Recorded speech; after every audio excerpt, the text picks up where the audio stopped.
The title of this video is Retrain Your Brain: How to Stop Being Triggered and Eliminate Overreacting.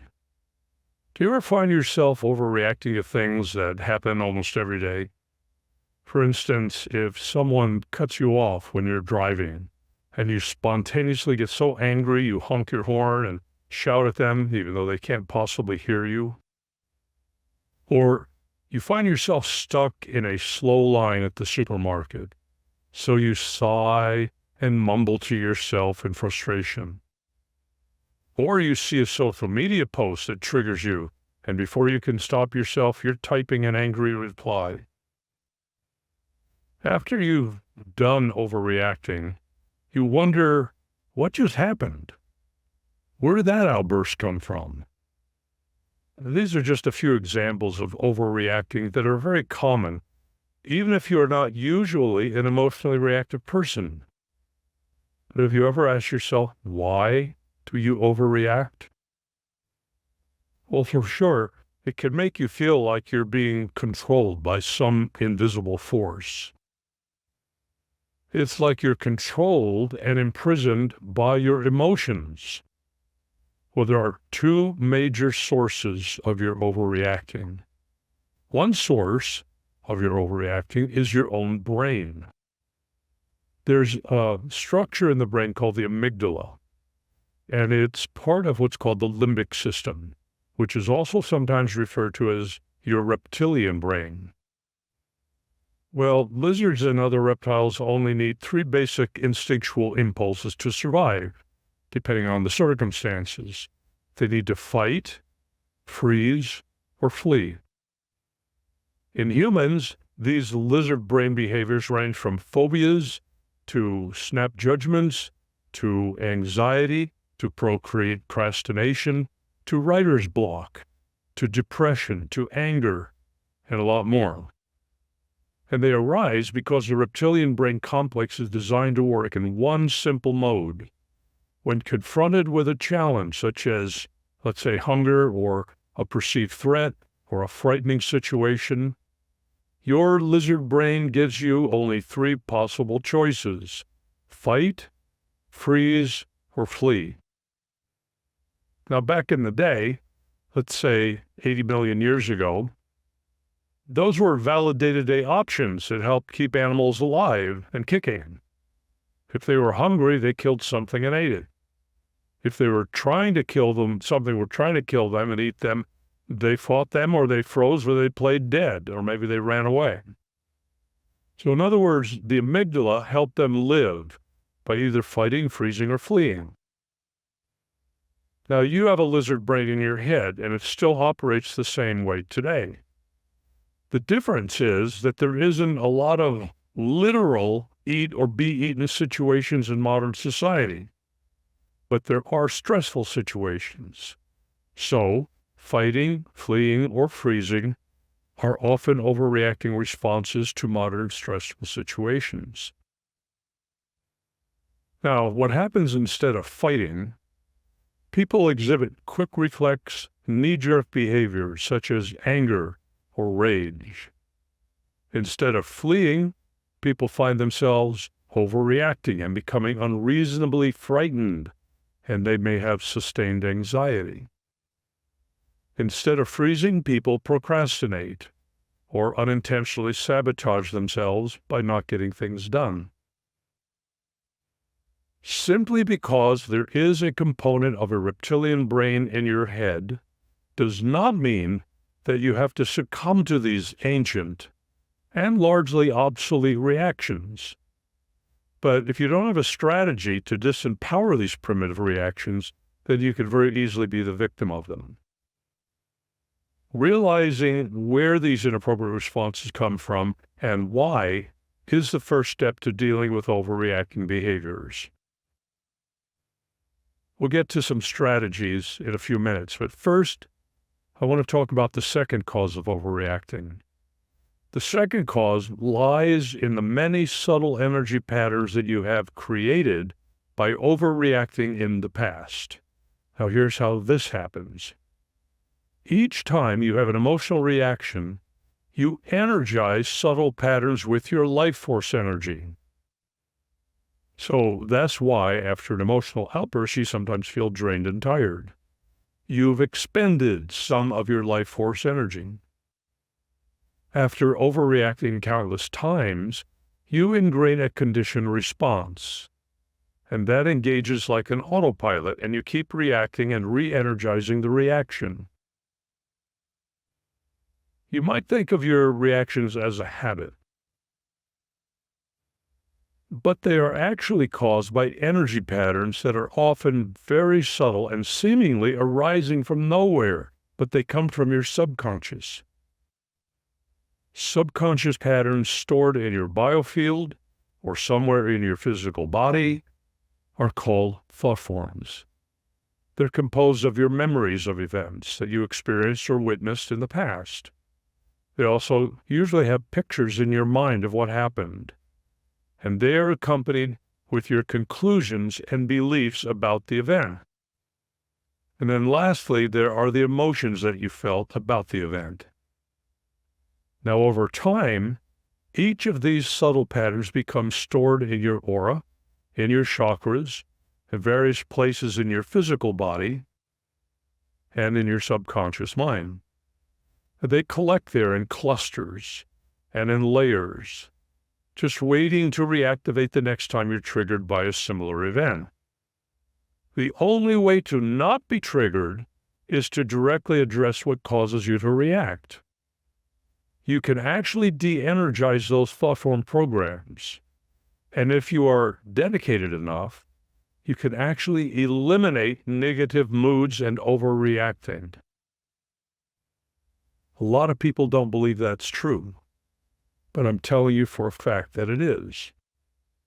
I remember oftentimes when I've gone for my yearly physical, the doctor would say, "How are your moods?" And I'd say, "Well, I don't have moods." And he says, "That's impossible. Everybody has moods."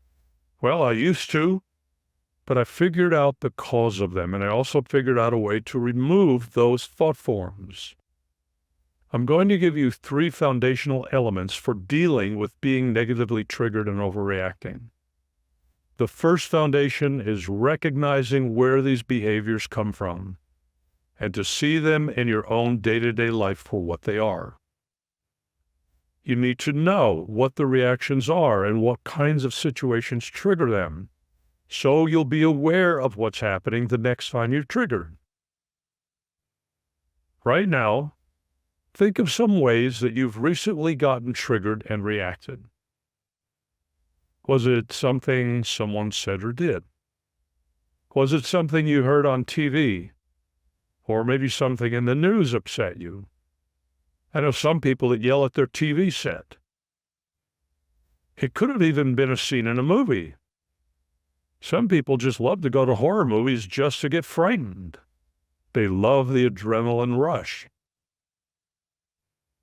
Many people get triggered when they drive due to what other drivers are doing. And this is so common that there's even a term for it, road rage. This is so well documented it has its own label. Step 1, recognize situations where you are likely to get triggered. Who triggers you and under what circumstances? The second foundation is to plan ahead on how to deal with trigger events when they do occur. If you don't have a plan, if you don't have a game plan, you'll just end up getting swept up in the reactions, and that usually puts more energy into the very reaction that you're trying to address and eliminate. I'll give you a suggestion for a plan in just a minute, but first you have to be willing to directly address the triggering events. And that's the third step. Now, here's how you do that. Have you ever noticed that most of the time when you react, there's little or no thinking about it? The reactions just seem to arise out of nowhere. And that is because they are subconscious, or you might say unconscious programs. They become activated. But the good news is, they can be de-energized and deactivated. And now I'll give you 5 steps to addressing and de-escalating your reactions. Step 1, pause as soon as you can catch yourself starting to get triggered. This is called nipping it in the bud.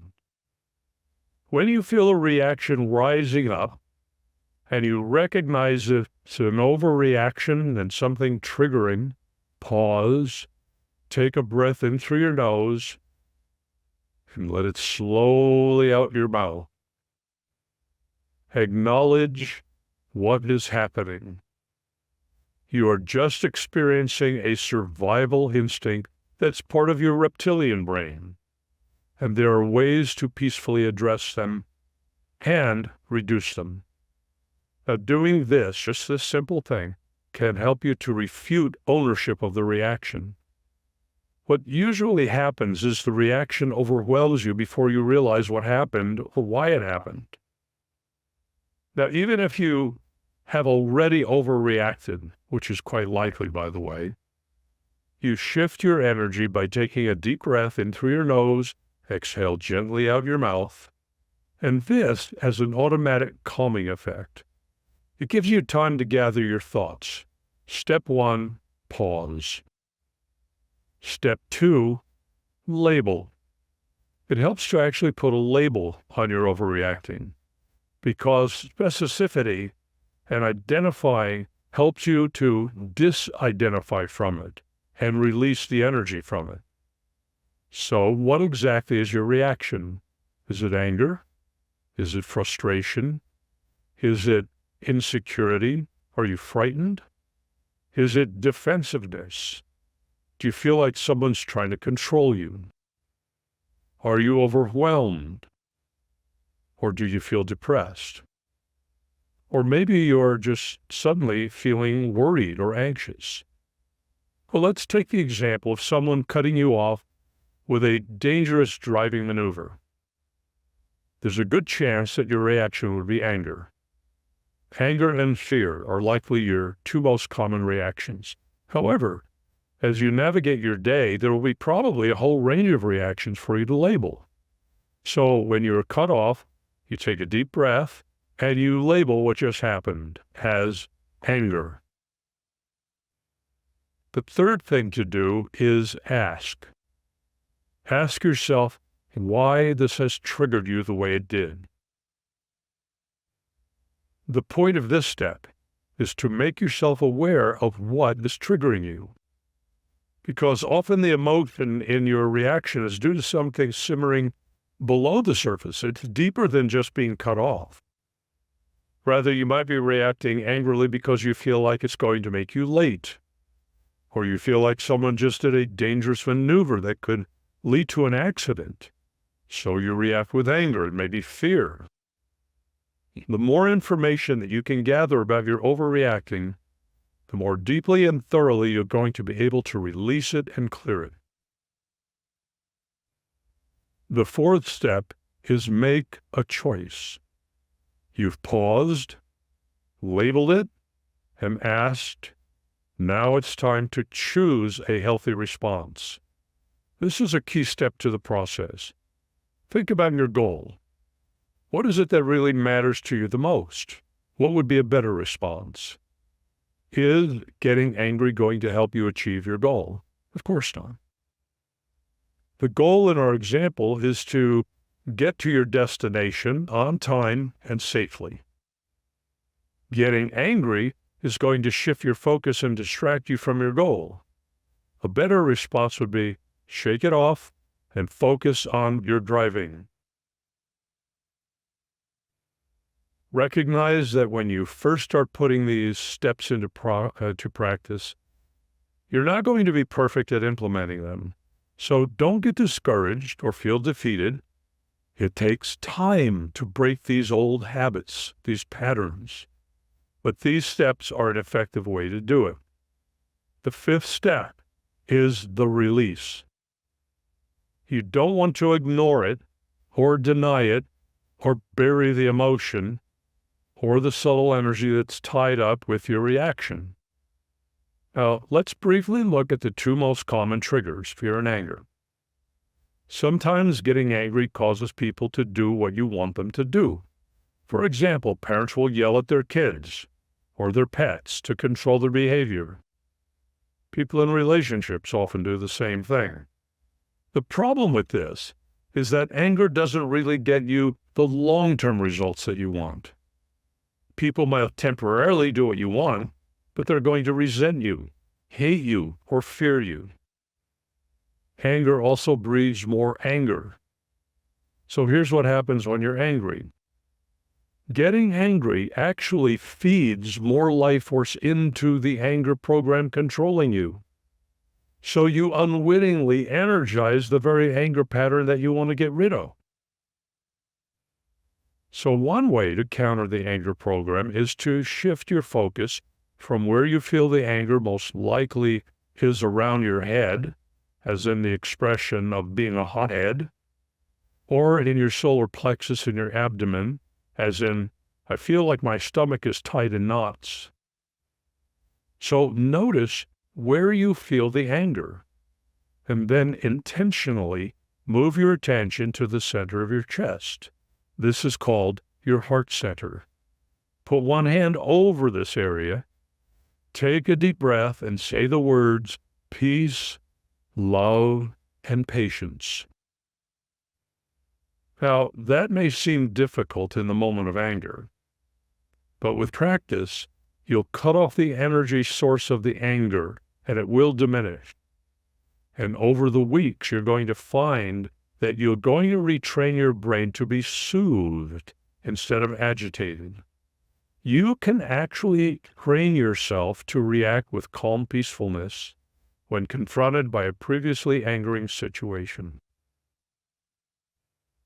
If you want to completely eliminate overreacting, I suggest the methods in my Subtle Energy Neutralizer program. It's a short program, and you'll find it on my website, and it has the most effective techniques I've ever found so that you can clear yourself of anything negative. The Subtle Energy Neutralizer program. Now let's talk about fear. The mind thinks that fear is a good thing because it's designed to keep you from danger. That probably makes some sense, right? Well, if you are actually in a threatening situation, it could conceivably come up amping up your adrenaline so you can fight or run away. Yet, you probably have a form of fear on a regular basis when you're not under any direct threat. For instance, worry is a form of fear. Low self-esteem is a form of fear. Self-doubt and questioning yourself are forms of fear. Anxiety, of course, is a form of fear. Insecurity is a form of fear. Second-guessing yourself, guilt, shame, and dozens of other variations are all common forms of fear. 99% of the time or more, what is feared never even happens. And yet, this ego program can squelch your best efforts of succeeding and even prevent you from doing things that would be good for you or fun. Yes, it is quite possible to significantly reduce fear and anxiety from your everyday life. And actually, chapters 7 and 8 of my book, The Soul Solution, go into a lot of detail on clearing fear. Deep inner peace is a state of calmness without suffering or mental disturbances. It's a sense of calmness regardless of your surroundings or circumstances. The word serenity comes from the Latin word serenus, which means clear or unclouded. Serenity is a mental state in which you feel calm and untroubled while truly at peace deeply within yourself. And with practice, you're going to find yourself shifting away from negative emotions and calming yourself much more effectively. When you have deep inner calmness, you are much more effectively able to handle any situation that arises. And serenity is actually your natural state. A mind with serenity will be patient and kind. It will not suffer anxiety or entertain depressed thoughts. It will simply be.